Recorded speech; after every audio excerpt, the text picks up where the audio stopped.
कर्म का हिसाब वो कभी अधूरा नहीं रहता। आज की कहानी बस उसी हिसाब की है। एक ऐसी आग की कहानी जो जलाई तो किसी और के लिए गई थी, पर उसकी लपटें देखिए एक दिन अपना हक मांगने लौट ही आईं। ये लाइनें सिर्फ शब्द नहीं हैं, ये इस पूरी कहानी की आत्मा है। ये उस सच की गवाही है कि वक्त की धूल के नीचे दबे कुछ हिसाब कभी कभी भी खत्म नहीं होते। तो कहानी है एक ऐसे अघोरी साधु की जो अपनी सिद्धियों के घमंड में ये बात बिल्कुल भूल गया था कि हर शक्ति के ऊपर कर्म का एक चक्कर घूमता है। तो कहानी की शुरुआत होती है एक बिल्कुल सुनसान शमशान घाट से, जहां एक शक्तिशाली अघोरी साधु एक ऐसी क्रिया करने बैठा है जो उसकी जिंदगी हमेशा हमेशा के लिए बदलने वाली थी। जरा उस मंजर को सोचिए, एक बुझती हुई चिता, चारों तरफ राख ही राख, और उस आग के ठीक सामने बैठा है एक साधु जिसका पूरा शरीर भस्म से लिपटा हुआ है। उसके होंठ लगातार मंत्र बुदबुदा रहे हैं। मकसद एक ऐसी आत्मा को वश में करना जो अभी अभी इस दुनिया से गई है। तो वो मंत्र पढ़ता है, आग को राख सौंपता है और पूरी ताकत से आत्मा को बुलाने की कोशिश करता है। लेकिन तभी कुछ ऐसा होता है जिसकी उसने कल्पना तक नहीं की थी। अचानक वो आग जो उसकी पूरी सिद्धि का केंद्र थी, बिना किसी वजह के फुर्र से बुझ जाती है पूरी तरह। और उस बुझी हुई राख के ठीक बीच से धीरे धीरे एक आकृति उभरने लगती है, एक औरत की आत्मा। पर इसमें कोई चीख नहीं थी, कोई छटपटाहट नहीं थी, वो बस शांत थी, एकदम स्थिर। और उसकी आंखों में एक ऐसी ताकत थी जो किसी को भी अंदर तक हिला दे। देखिए, साधु ने तो सोचा था कि वो किसी कमजोर भटकती आत्मा को वश में कर लेगा, पर उसके सामने जो खड़ी थी उसकी शांति में एक अजीब सा अधिकार था, एक अथॉरिटी थी। साधु के चेहरे पर जो सिद्धि वाली मुस्कान थी ना, वो वहीं की वहीं जम जाती है। उसे एहसास हो जाता है कि उसकी क्रिया सफल नहीं हुई, बल्कि बहुत ही भयानक तरीके से गलत हो गई है। और तभी अचानक उसके रुद्राक्ष की माला का एक मनका टक से टूटकर राख में गिर जाता है। साधु के सीने में एक तेज दर्द उठता है और वो हाफते हुए वहीं जमीन पर ढेर हो जाता है। उसके दिमाग में बस एक ही सवाल गूंज रहा था, ये कौन है? आखिर ये आत्मा है किसकी? वो अधूरी क्रिया अब एक अनदेखा साया बन चुकी थी, एक ऐसा साया जो उस साधु का पीछा तब तक करने वाला था जब तक उसे अपने सारे जवाब नहीं मिल जाते। अब साधु जब डरा सहमा अपने आश्रम लौटता है तो क्या देखता है कि सब कुछ तबाह हो चुका है। शास्त्र फटे हुए हैं, मूर्तियां टूटी पड़ी हैं, और सबसे अजीब बात जानते क्या थी?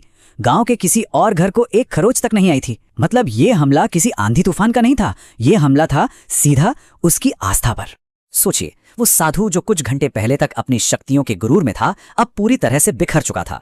उसके होंठ तो कांप रहे थे, पर मंत्रों की आवाज जैसे गले में ही घुटकर रह गई थी। खौफ ने उसकी आवाज और उसका आत्मविश्वास दोनों को निगल लिया था। और इसके बाद तो खौफनाक घटनाओं का एक पूरा सिलसिला ही शुरू हो गया। हवन की आग अपने आप बुझ जाती, जंगल में एक बच्ची की परछाई दिखती और फिर गायब हो जाती, और फिर कानों में एक फुसफुसाहट गूंजने लगी, एक नाम, अश्विनी। अब सवाल यह था कि ये अश्विनी कौन थी?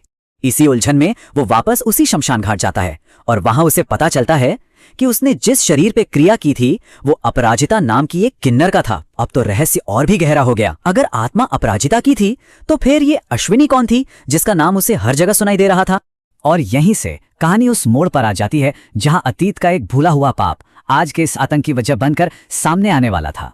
हुआ यूं कि एक समारोह के बीच साधु को किन्नरों के ताली बजाने की वही जानी पहचानी आवाज सुनाई देती है, और बस उस आवाज के साथ ही उसके दिमाग के किसी अंधेरे कोने में दबी एक याद, एक भूला हुआ पाप बिजली की तरह कौंध जाता है। उसे अश्विनी का चेहरा याद आ जाता है और सच्चाई एक भयानक तूफान की तरह उसके सामने आ खड़ी होती है। अश्विनी वो एक किन्नर थी जो लोगों को अंधविश्वास से दूर रहने को कहती थी। उसके बढ़ते असर से घबराकर इसी अघोरी साधु और कुछ गांव वालों ने मिलकर उसे डायन घोषित कर दिया था और फिर जंगल में ले जाकर जिंदा जला दिया था। अश्विनी की चिता की आग के साथ ही एक भयानक श्राप ने भी जन्म लिया था, एक ऐसा श्राप जो सालों से सुलग रहा था। और अब साधु को सब समझ आ गया। वो किसी आत्मा से नहीं बल्कि अपने ही कर्म के उस कर्ज से लड़ रहा था जिसे चुकाने का वक्त अब आ चुका था। तो अब कहानी अपने उस पड़ाव पर पहुंचती है जहां उस श्राप को अपनी मंजिल मिलनी थी और कर्म के चक्र को पूरा होना था। श्राप का पहला असर दिखता है एक शादी के समारोह में। एक जोरदार धमाका होता है और देखते ही देखते पूरा मंडप आग की लपटों में घिर जाता है। दूर खड़ा साधु ये सब देख रहा था और उसकी आंखों में सिर्फ डर था और पछतावा। वो जानता था कि ये तो बस शुरुआत है। वो जैसे ही भागने की कोशिश करता है, अपराजिता की आत्मा ठीक उसके सामने आ खड़ी होती है। साधु घुटनों के बल गिरकर दया की भीख मांगने लगता है, लेकिन अपराजिता के चेहरे पर दया नहीं थी बल्कि एक जीत वाली मुस्कान थी। हिसाब का वक्त जो आ गया था। अपराजिता की आत्मा उसे हवा में उठा लेती है और सीधा शमशान की ओर खींचने लगती है। और जैसे जैसे वो आगे बढ़ता है, उसकी रुद्राक्ष की माला, जो उसकी सारी दिव्य शक्तियों का प्रतीक थी, उसके मन के एक एक करके टूटने लगते हैं। और शमशान के दरवाजे तक पहुंचते पहुंचते उसकी माला का आखिरी मन का भी टूटकर गिर जाता है। उसकी सारी सिद्धियां, सारी शक्तियां सब शून्य हो चुकी थीं।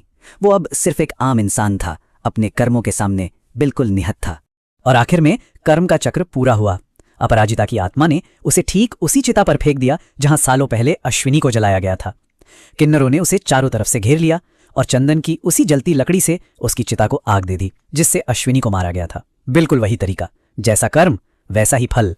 तो आखिर में एक सवाल तो उठता ही है, ये जो कुछ भी हुआ, क्या ये कर्म का न्याय था, जहां हर एक्शन का एक इक्वल और ऑपोजिट रिएक्शन होता है, या फिर ये सिर्फ एक आत्मा का इंतकाम था?